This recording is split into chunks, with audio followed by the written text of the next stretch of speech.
Buenas tardes, bienvenidos a una nueva emisión de Panorama Político Palermo Online. ¿Cómo estás, Pablo? Muy bien, buenas tardes a todos. Muy contento de estar acá en Punto Cero. Pero por supuesto, estamos en Punto Cero, www.puntocero.me. La operadora técnica es Aldana, la mejor. Sí. Maravilloso todo acá, muy bien atendidos, es como nuestra segunda casa. Gracias también al equipo que nos acompaña, que nos apoya, Pablo Santesteban y Sofía Reicián. Y bueno, hoy, martes 3 de marzo, tenemos un programa con dos invitados muy buenos, ¿sí? Con un invitado que ya lo veo... ¿Ya está en pantalla? Está en pantalla, sí. Está en pantalla, Diego. Bueno, hoy tenemos desde Lezama, ¿sí? ¿Ubicás Lezama, Pablo? Sí, estuve un día yendo por Ruta 2, se me fundió el motor y terminé en un taller mecánico en Lezama. Mirá, bueno, no, yo tuve la posibilidad de ir a Lezama un día que era el día, festejaban algo. Ahora le vamos a preguntar a Diego si recuerda aquella ocasión. Un pueblo muy lindo, muy hermoso, con mucha naturaleza y con mucha producción agropecuaria, entre otras cosas.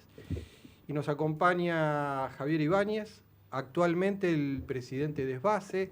ESBACE es la empresa que administra los subterráneos de la Ciudad de Buenos Aires. ¿Cómo estás, Javi? Muy bien. Contento de visitarlos acá y participar con la audiencia. Bueno, muchísimas gracias. Vamos a arrancar con Diego. Siempre que arrancamos el programa explicamos que Panorama Político Palermo Online es un programa que busca reivindicar a la política, entendiendo a la política como aquella herramienta de transformación social, la de los partidos políticos, la de las instituciones, reconociendo el mal momento en cuanto a representatividad que atraviesan los partidos políticos. Sin embargo, no nos imaginamos otra manera de transformar la realidad que no sea con más o con mejor política. Los partidos políticos deberán darse a la tarea de renovarse, de mejorar sus propuestas electorales. Por eso, la mayoría de los invitados son funcionarios públicos, candidatos, dirigentes políticos, y a veces también traemos actores sociales, ¿sí? que hacen política por fuera de los partidos políticos, pero hacen política a su manera. Bueno, vamos a empezar con Diego. Dale. Diego, primero gracias por esta entrevista, por esta comunicación. Contanos a nosotros, siempre la primera pregunta tiene que ver con la persona. Digo, más allá del cargo, de las expectativas. Contanos, ¿por qué Diego se decidió en algún momento de su vida a involucrarse en la política? Bueno, en primer lugar, Ale, agradecerte la invitación a vos y a través tuyo a toda la gente de Panorama Político. Creo que esta es la segunda o tercera vez que tenemos la posibilidad de hablar y escuchaba ahí la introducción que hacías y totalmente de acuerdo con lo que planteás. Yo reivindico a la política como herramienta de transformación social, pero sobre todo a la política como vocación de servicio. Y eso fue lo que me llevó a mí, Diego Mongay, un pibe de Lezama, un pueblito de la provincia de Buenos Aires, allá por el año 2009-2010, a meterme en esto de la política y la función pública. Principalmente, ¿por qué me meto? Más allá de la política partidaria, porque en ese momento mi pueblo estaba en pleno proceso de autodeterminación. Nosotros durante más de 115 años, los lezamenses, luchamos por lo que es la autonomía. Éramos parte del partido de Chascomús, habíamos sido antiguamente partido de Viedma, fuimos anexados al partido de Chascomús y de ahí en adelante siempre los lezamenses entendíamos que teníamos el derecho a la autodeterminación. Bueno, a mí me tocó ser parte de la última etapa de esa lucha autonomista. Por eso participé en su momento por lograr el objetivo más grande que tenía nuestro pueblo, que era la autonomía, y de la autonomía en adelante me invitaron a participar en la política partidaria y así lo hice. Fui candidato a concejal suplente en las primeras elecciones de nuestro partido, o sea, tuve ese privilegio de la primera elección en que pudimos elegir a nuestro representante. Yo estaba ahí participando activamente. No nos tocó en ese momento tener la suerte de ser elegidos y seguí participando, y desde el año 2015 a la fecha, por voluntad popular o por designación de nuestro intendente, vengo siendo parte de la estructura política del ESAMA, en su momento como presidente del Consejo Deliberante del ESAMA durante 8 años, y desde hace 2 años formando parte del departamento ejecutivo como secretario de coordinación, y recientemente, con todos los cambios que se están dando en el ESAMA, a cargo de una secretaría muy importante como es la Secretaría de Políticas Sociales y Desarrollo Territorial. Bien. Pablo. Em, ¿Cómo fue esa transformación de estar sobre la órbita de Chascomús? Y cómo fue ese momento que decidieron, bueno, vamos a ser independientes de Chascomús? ¿Qué mala onda había con Chascomús? No se trataba de mala onda. Se trataba de recuperar un derecho que había tenido originalmente el antiguo partido de Viedma ya por el 1862, y que una vez anexado, todos los que nacían en este territorio entendían que no eran chascomunenses, que eran lesamenses. Estamos a 35 kilómetros de distancia de lo que en ese momento era la ciudad cabecera. Teníamos una fuerte tradición de instituciones intermedias bien locales, con identidad cultural. Nunca fue en contra de, siempre fue a favor de los lesamenses. Y eso fue generándose a lo largo del tiempo. Hubo varios intentos antes del definitivo. En la década del 70 tuvimos una media sanción en la legislatura, por la legislatura provincial, que después quedó trunca. A inicio de los 90 tuvimos un montón de intentos de que ingresara nuevamente el proyecto, y finalmente en el año 2009 se dio el proyecto, que fue aprobado por la Cámara de Diputados, modificado por la Cámara de Senadores y aprobado nuevamente por la Cámara de Diputados, como para que vean todo el tratamiento legislativo que tuvo la iniciativa. Sí. Y de ahí en adelante yo siempre digo que para los lesamenses es un antes y un después, es pasar de la noche al día, porque nos cambió totalmente la realidad en cuanto a elección de representantes, administración de recursos públicos, a toma de decisiones, a protagonismo en cuestiones de interés público. Diego, actualmente sos secretario de Políticas Sociales, ¿sí? y Desarrollo Territorial en el municipio de Lezama. ¿Cuáles son las principales preocupaciones de los lezamenses? Así como lo decís, desde el mes de enero hubo un cambio en el organigrama municipal. Esto se debe a un hecho histórico en nuestro pueblo, que es que nuestro intendente, que durante más de 10 años gobernó el distrito, en tiempos en que no se va nadie de la política y que todos se atornillan a un sillón, ha tomado la decisión de jubilarse, de ponerle un punto final a su carrera, y es por esto que quien hasta este momento era la primer concejal, la profesora Miriam Mongay, asume el periodo 2026-2027, y con ella asume un nuevo gabinete. En este nuevo gabinete a mí me toca el enorme desafío de hacerme cargo de la cuestión social. Dentro de esta enorme secretaría está lo que es el desarrollo social, cuestiones relacionadas con la niñez, la juventud, los adultos mayores, la discapacidad, cuestiones relacionadas con la cultura, la educación, el deporte, el turismo, o sea, una gran estructura. ¿Cuáles son las grandes problemáticas de los lezamenses? Entiendo que son la misma problemática que la de los argentinos y los bonaerenses: la cuestión habitacional y la cuestión laboral. Esas son las dos grandes problemáticas con que vienen a visitarme cada día mis vecinos. Para esas problemáticas, obviamente, que estamos tratando de trabajar todo el tiempo, pero no tenemos las respuestas inmediatas, porque uno no puede prometerle a los vecinos algo que no va a poder cumplir. Así que, en el mientras tanto, lo que hacemos es trabajar con otras herramientas, como es la cuestión alimentaria, como es la cuestión del acceso a los suministros energéticos, el acceso a los medicamentos, hacerse tratamientos en hospitales de mayor complejidad fuera de nuestro distrito, cuestiones relacionadas con todo lo que son las atenciones sanitarias, bueno, un montón de herramientas para todo lo que es las necesidades y problemáticas de los vecinos. Diego, ¿qué nivel de desocupación hay hoy en Lezama? No tengo a ciencia cierta un porcentaje.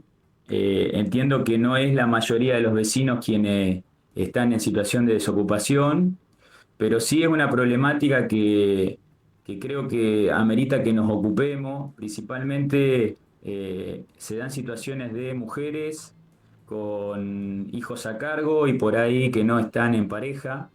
Entonces está esta vulneración que uno tiene que atender y que tiene que tratar de diseñar herramientas para que aparte de encargarse de estos niños, tengan la posibilidad de insertarse laboralmente, tener un ingreso y con ese ingreso poder solventar los gastos del día a día.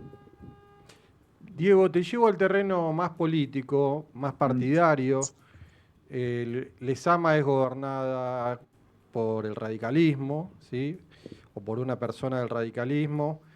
La última elección fueron juntos, en Juntos por el Cambio, con el PRO y con algunas otras fuerzas. Eso luego de diciembre de 2023 se empezó a desmenuzar de alguna manera y las últimas elecciones fueron por separado, fueron con un nombre distinto, con Somos creo que fueron, ¿no es cierto? Exacto. La Libertad Avanza en una elección fue sola, por fuera del PRO, y en la segunda elección fueron juntos. ¿Qué expectativas tenés en este reordenamiento que hay de fuerzas políticas? ¿Cómo afecta este reordenamiento para la gobernabilidad en Lezama? ¿Y qué expectativas para el 2027, que está a la vuelta de la esquina? Bueno, la pregunta que haces es clave para entender el presente y el futuro inmediato de la política de nuestro distrito.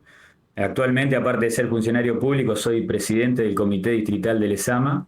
Como bien lo dijiste vos, hasta el 2023 teníamos un gran paraguas protector que era Juntos por el Cambio, donde el radicalismo, el PRO, partidos vecinalistas, trabajábamos en conjunto.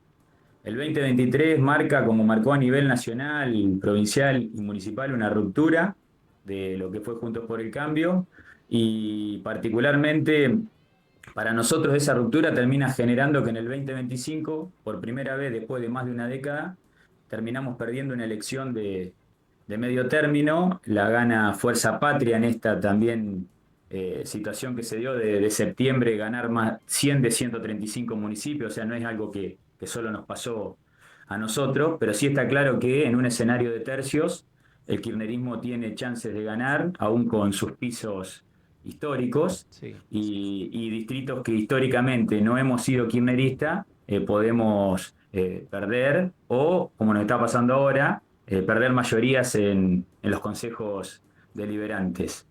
Así que obviamente que nosotros entendemos el contexto, sabemos de que tenemos que trabajar en la conformación de un frente electoral superior al que presentamos en las elecciones de medio término con Somos, que esa no es la alternativa y que tenemos que ir a construir algo similar a lo que en su momento fue Juntos por el Cambio o ver si estamos en condiciones de llegar a un acercamiento a quien hoy por ahí es el que representa el mundo no kirchnerista, que es la Libertad Avanza. La relación que tienen con el gobernador Kicillof, ¿cómo es? ¿Los va a visitar de vez en cuando? Tenemos una relación institucional, nosotros articulamos, yo particularmente, por ejemplo, tengo que articular permanentemente con Ministerio de Desarrollo de la Comunidad, tenemos articulación con otros ministerios provinciales. Obviamente, uno lo que hace es articular con quien tiene los recursos para que esos recursos lleguen al territorio y, en definitiva, para que se traduzcan en beneficios para la comunidad. No hemos tenido grandes inconvenientes. Sí, hoy por ahí tenemos trabas con cuestiones que están relacionadas con el tema que te decía antes, el tema de las viviendas, que se han cortado los financiamientos, y bueno, y que nos preocupan porque se iniciaron en una determinada etapa y esas casas que no se terminan son casas que los vecinos no pueden acceder y disfrutar. Bueno, Diego, un poco para ir cerrando, una última pregunta. Digo, por ahí Pablo tiene alguna más, pero la idea es ir cerrando la entrevista. ¿Cuáles son las fortalezas de Lezama? Lezama está a 160, 170 kilómetros de la ciudad de Buenos Aires, o menos, ahora me dirás con precisión. ¿Por qué un porteño o un bonaerense, sobre todo de zona sur, está bueno que vaya a Lezama? Yo creo que lo mejor que van a tener en nuestro distrito es la tranquilidad de lo que es vivir en Lezama. Un pueblo que, si bien está como dijiste vos, 150 kilómetros de capital, 150, 200 de Mar del Plata, es andar por la calle, dejar la bicicleta sin candado, es poder pasear en determinadas horas de la noche y que no te pase nada. O sea, la fortaleza más grande que tenemos es la calidad de vida. Eh, a su vez, un pueblo que cuenta con todos los servicios, que cuenta con instituciones, que cuenta con tierras para poder radicarse quien quiera venir a invertir. En definitiva, nosotros los lesamenses, obviamente que te vamos a hablar bien, pero quienes han venido al distrito y han elegido vivir en Lesama, obviamente que te cuentan esto, que la diferencia con los lugares de donde vienen es la calidad de vida que tienen acá. Eh, Diego, ¿dónde nos recomendás ir a pescar por ahí? Para pescar, acá te recomiendo que vayas al pesquero Barrancas. Es uno de los pesqueros más importantes que tenemos en el distrito. También podés ir a La Postrera. La verdad que tenemos hermosos paisajes. Tenemos la particularidad de tener la mitad del sistema de las encadenadas en nuestro distrito. La otra mitad está en la localidad de Chascomús. De hecho, hace 2 o 3 días venimos a hacer una hermosa actividad que es un trekking nocturno, donde unimos la azotea chica con el pesquero de La Postrera, y bueno, eso nos permitió que alrededor de 300 personas, la mayoría que no eran de Lezama, vengan, hagan actividad al aire libre, conozcan el distrito y bueno, y por qué no decir, bueno, queremos volver a Lezama. Bueno, buenísimo. Mirá vos, la azotea chica es un lugar que alguna vez fue fortín y que está abandonado. La azotea grande es ese. Ah, perdón. El recorrido que hicimos es de la azotea chica, pasamos por la azotea grande y llegamos a La Postrera. Estamos con una intención, Ale, de instalar lo que se denomina el Camino de Felicitas, o de Mirá, Felicitas Guerrero, que es un camino que une el partido de Lezama con el partido de Castelli y que tiene estos atractivos turísticos: la azotea chica, la azotea grande, la Postrera. bien. Eh, Estamos buscando que quien no conoce el distrito empiece a venir a disfrutar de esto, que nosotros los se lo tenemos todos los días.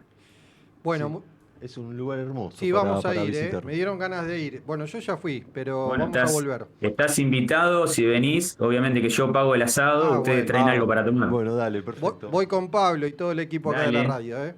dale. Bueno, gracias Diego. Eh, Finalizamos la entrevista con Diego Mongay. Él es actualmente secretario de Políticas Sociales y Desarrollo Territorial en el municipio de Lezama. Y bueno, vamos a ingresar en la entrevista con Javier Ibáñez. ¿Te parece, Pablo? Me parece. Nos entramos al subterráneo. Llegamos a Buenos Aires, nos volvimos de Lezama. Javier, la misma pregunta con respecto a tus inicios. Un poco la idea es que quienes nos están mirando y escuchando conozcan a Javier un poquito desde lo personal. ¿Por qué te decidiste a meterte en el mundo de la política o de la función pública? Bueno, yo fui parte del comienzo del desembarco de Mauricio Macri como jefe de gobierno de la ciudad de Buenos Aires, que venía de Boca. Sí. Yo en ese momento vivía en Brasil, era gerente de Techín en Brasil. Ah, mirá, Eh, el chatarrero. Chatarrero, Chatarrín. exactamente, ¿no? Ah, Exacto, chatarrín. chatarrín, exactamente. Bueno, justo del mundo de los tubos ahí. Y por unas cuestiones personales volví a la Argentina y fui parte de un equipo de gente que no tenía nada que ver con la política, profesionales, gente involucrada en un cambio de la ciudad de Buenos Aires. Fui parte de ese equipo de personas, vuelvo a repetirte, todos con la ilusión de colaborar, dejar de lado los intereses personales, profesionales o de las empresas para pasar a ser parte de un colectivo que quería transformar la ciudad y que veíamos en ese momento en Mauricio, que nos convencía a todos de que era factible, una ciudad totalmente diferente a la que tenemos ahora. Bueno, fui parte de ese desembarco y de ese grupo de nuevos funcionarios públicos que no sabíamos nada de la política, pero sí veíamos una esperanza de cambio y de transformación colectiva. ¿Y en qué lugar desembarcaste? Y yo desembarqué en ese momento, fui director general de la Administración de los Bienes Inmuebles de la Ciudad de Buenos Aires. Me dieron esa responsabilidad y después fui cambiando mucho, he pasado por muchos lugares.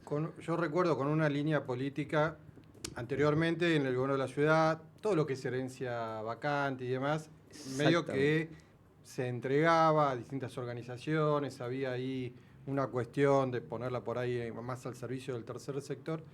con la llegada de Mauricio hubo una línea más de venta y a través del Ministerio de Educación. ¿Cómo es? Sí, bueno, el tema de herencias vagante, cuando desembarcamos vimos un mundo totalmente oscuro.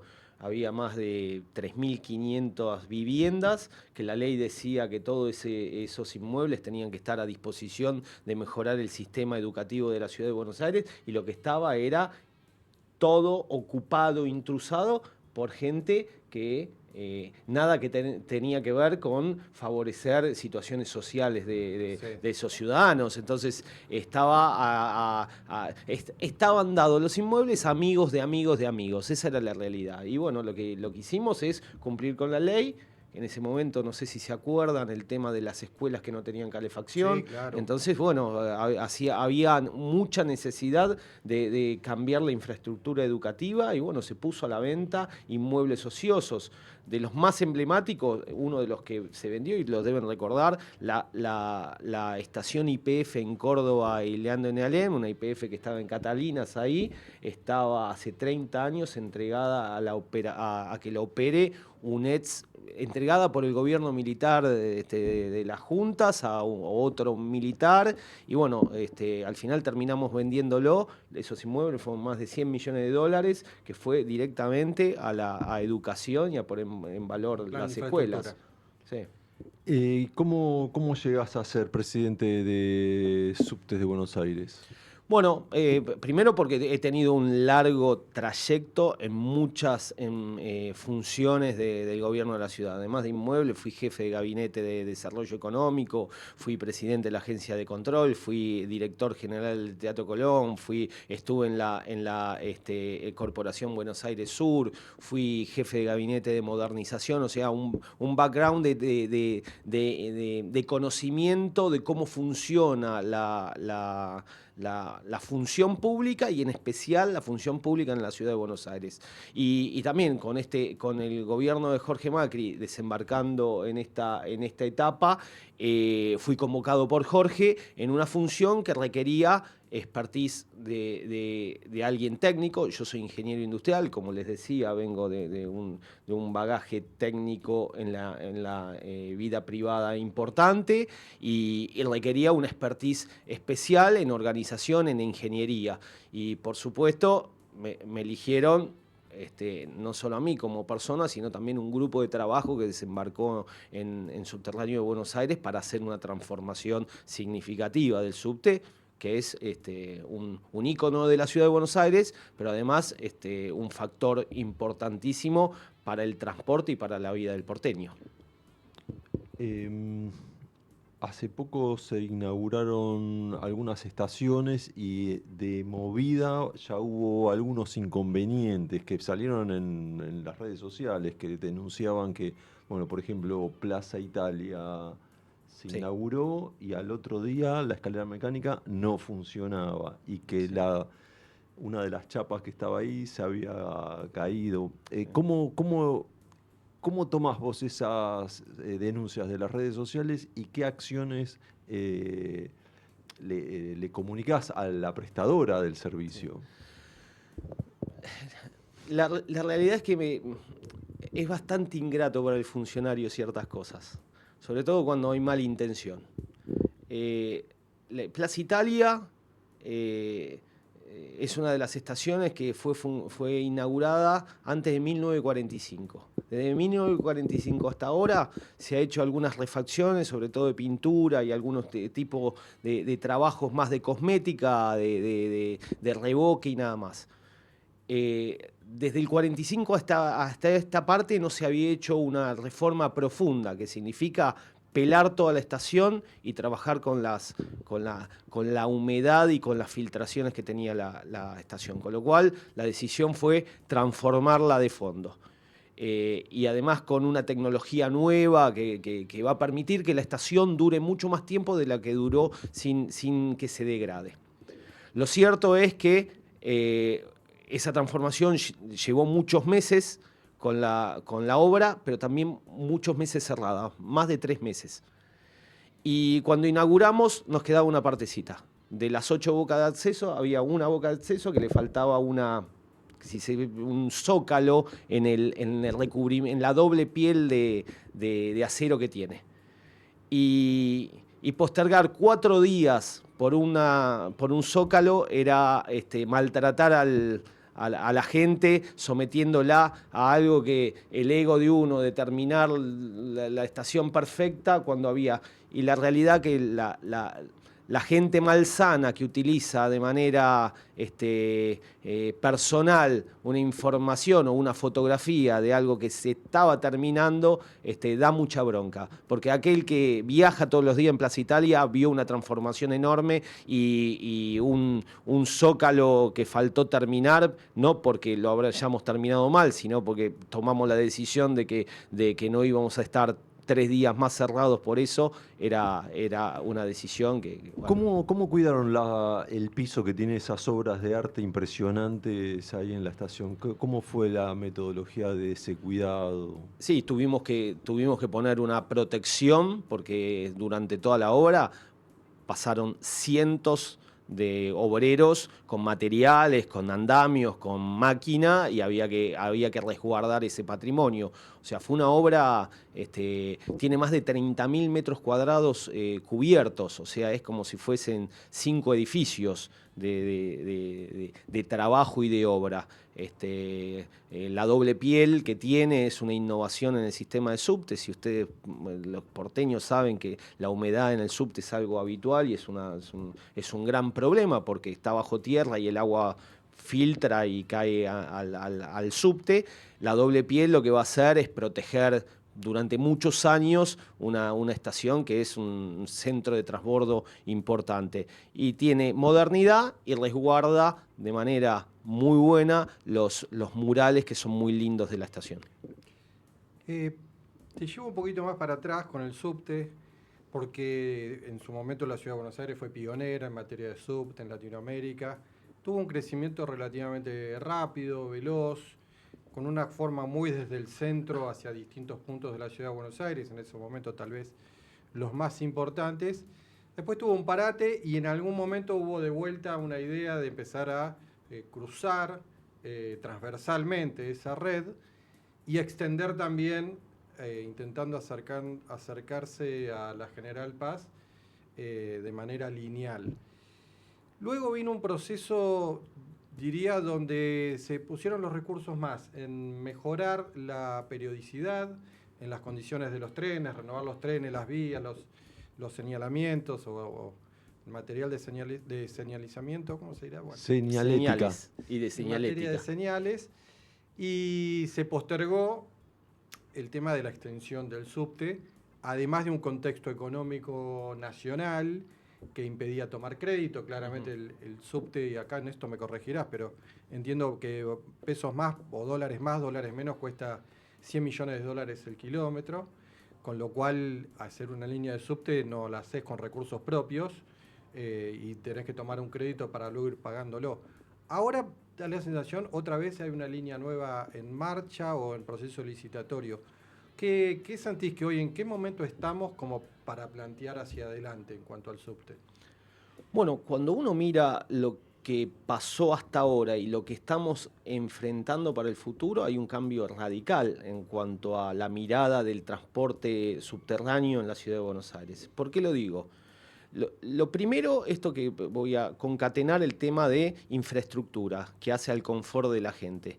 Vuelvo a repetir, tenemos un plan de 40, hay 90 estaciones, 40 está en el plan nuestro, ya llevamos 16, vamos a terminar en la gestión en el 27 con 35 estaciones refaccionadas de las 40 que son de antes de 1945. Con lo cual lo que estamos diciendo es que desde 1945 a esta parte no hubo un abordaje tan integral e intensivo de refaccionar la infraestructura física del subterráneo. Eso por un lado.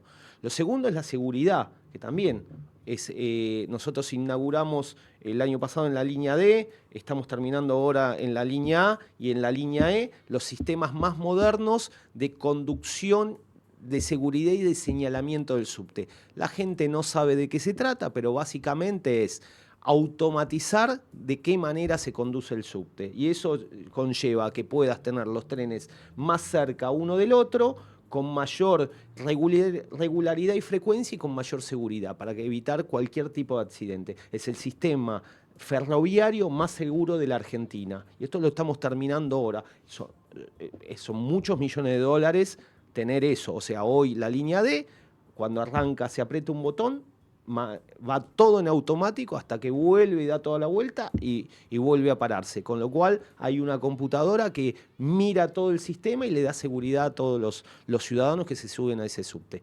Seguridad. Después está el tema de material rodante, los trenes. Sí, Viejísimos. sí. Viejísimo. Y cuando digo viejísimo, la gente tal vez dice, bueno, pero no importa si tiene 65 años el tren. Sí que importa porque el tren, como es como el auto tuyo, se queda, se rompe. Y cuando se rompe, tenemos demoras, viajamos más apretados, no se cumple con la frecuencia, no te viene el tren. Es una cinta transportadora el subte. Entonces, Claro. si se queda uno, Sí. para los otros 15 trenes que hay en la línea. Entonces, tener material rodante viejo, trenes viejos, genera problemas. Bueno, compramos todos los de la línea B nuevos, que van a estar llegando finales de este año, con lo cual sacamos de encima un gran problema de trenes de más de 65 años, y además la línea más importante. Compramos trenes para cambiar todos los de la línea C, porque es una de las más demandadas, la línea C, con una frecuencia muy pequeña, una línea muy corta. Le incorporamos trenes a la línea A y con cambiando la distribución de los trenes, también vamos a mejorar la línea E, que es histórica, la más rezagada, con la frecuencia peor, con los trenes Fiat también de más de 65 años. Entonces, estamos cambiando los trenes, que es importantísimo para la gente. Y por último, lo que vos me decías, bueno, y crecimiento de más kilómetros, bueno, lo primero que hicimos es convencerlo a Jorge que incorporar más kilómetros de subte era importante para los porteños y además era el medio de transporte más importante. Jorge tuvo la decisión política y además la visión de decir esto es así, y la licitación está en camino. Tenemos la línea F ya en proceso de licitación, terminando la ingeniería, que es un desafío enorme, y sobre todo algo que dijiste vos, que no son 100, son casi 150 millones de dólares el kilómetro, donde va a ser la obra de infraestructura más importante de la Argentina, no de Buenos Aires, de la Argentina. Son más de 1.500 millones de dólares. Si sumamos después el sistema de seguridad y los trenes, vamos a estar superando seguro los 2.000 millones de dólares con todas además de la obra de ingeniería civil que tiene una línea de subte, el sistema de potencias, el sistema de vías, el sistema de señales. Los trenes es una obra de más de 2.000 millones de dólares que el gobierno de la ciudad apuesta para los vecinos, y ya este año vamos a tener la licitación ganada y seguramente obra comenzando una línea. Con lo cual, desde el punto de vista, si le damos o no importancia, creo que está demostrado porque estamos en todos los ámbitos actuando. Javier, te llevo al terreno sindical. Siempre los trabajadores tuvieron el tema del asbesto. No sé qué es, así que primero explícame qué es el asbesto y qué problemática tienen con la salud y cómo te llevas con los trabajadores. Bueno, a ver, primero cuento el asbesto. El asbesto es un material que desde muchos años, el siglo pasado, se usó para muchísimos procesos productivos e industriales. Muchísimo. Es un muy buen aislante y muy bueno en la resistencia del desgaste. Con lo cual, infinitos productos en el mundo fueron producidos con asbesto. Y en algunos lugares del mundo siguen produciendo con asbesto. En algún momento de la década del 90, el asbesto claramente, cuando desde alguna particularidad específica en la medicina o con el cuerpo del ser humano absorbe una partícula de asbesto, puede llegar a tener problemas cancerígenos. Con lo cual, que en los 90 se decidió dejar de utilizar el asbesto como producto de insumo industrial y todos aquellos que producían con asbesto dejaron de producirlo. entre ellos los que fabricaban trenes. Con lo cual, todos en alguna fábrica o en tu casa tenés algo de asbesto. Pero lo primero que tengo que llevar es tranquilidad para todos, porque el asbesto, así como se produjo en algún momento, no genera ningún problema si no se lo libera a la atmósfera. Bueno, los trenes viejos y los trenes de la B, en algunas piezas tienen asbesto. Son trenes de 60 y pico de años. Con lo cual fue una bandera de los delegados y de los trabajadores del subte decir, ahí hay asbesto, entonces nosotros no queremos más no queremos que haya asbesto. El gobierno de la ciudad, desde aquel entonces, del 2019 hasta cuando se detectó que había asbesto, empezamos a hacer trabajos lo primero es identificar si había o no asbesto en la atmósfera, que eso sería. Y se han contratado infinitas instituciones responsables, técnicas, serias y objetivas, que no tienen que ver con el gobierno de la ciudad, que dio que en el subterráneo, en el aire, no hay asbesto. Bueno, dicho esto, al no haber asbesto y haber trabajos de lo que llamamos desasbestización de los subtes, el tema nos estamos ocupando y no genera ningún riesgo. Lo que sí es cierto que hay desde el entendimiento del gobierno de la ciudad, es una bandera política de cierta parte de sindicalistas. Con aquellos sindicalistas que utilizan el miedo y como bandera para hacer gestión sindical, no me llevo bien. Con aquellos que sanamente trabajan en función de cuidar a sus representados trabajadores del subte, me llevo muy bien. Entonces, yo soy un convencido de que la representación sindical es sana, es buena, hace crecer a todos, hace crecer al material más importante que tiene cualquier organización, que es el ser humano, el trabajador, y también hace crecer a las instituciones. Con lo cual, la representación sindical para mí siempre es digna de escucharla, de trabajar en conjunto. No así con aquellos que tienen otra intención. Bueno, llegamos a la mitad del programa, Pablo. Bueno, dale. Vamos a un corte, Aldana, y volvemos enseguida.